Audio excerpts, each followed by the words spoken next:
IATV filɛbagaw Mali kɔnɔ ani Mali kɔ kan anw minnu ɲɛmadalen bɛ an na sanga a n'a ka wagati ni y'aw ka don kibaru ale waati selen ye an b'a fɔ ye kago danse an b'an ka bi don kibaru ale daminɛ Kayi kɔnɔ Kayikaw ka ɲɔgɔn ye b'a balotan ko kan o kɛra bi tarata octobre kalo tile 8 san 2024 Kayi conseil de cercle kɔrɔ ale kɔnɔna na lajɛrɛ in kun ye cogo min san 2023 fo ka taa se san 2027 o balontanw laɲini bɛ se ka sabati cogo min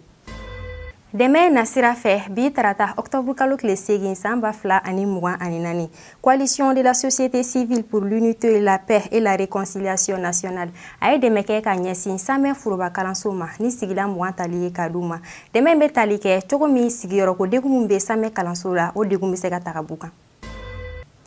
Alisa an bɛ to Kayi kɔnɔna na ka kɛɲɛ ni sanjiko kasara ye Kayi marabolo ɲɛma général de brigade Musa Sumare a ye lajɛrɛ kɛ kunun tɛnɛ octobre kalo tile 7 san 2024 jagokɛlaw tɔgɔla soba kɔnɔna la a ye wele bila Kayi setigiw ma cogo min dɛmɛ bɛ se ka kɛ sanjiko kasara kelen bɛ ka degun lase maa minnu ma walasa dɔ bɛ se ka bɔ u ka degun na cogo min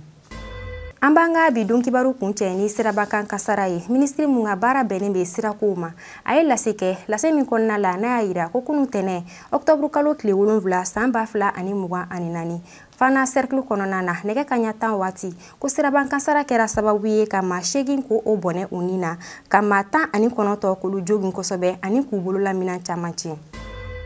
An filɛbagaw ni ne bɛ dan sigi an ka bi don kibaru la minnu kamanina kunnafoni di so ɲɛmayaso fɛ aw ni ce aw ka ɲɛmadɔlu la an b'a fɔ ye ko aw k'an bɛn diɲɛ waati wɛrɛ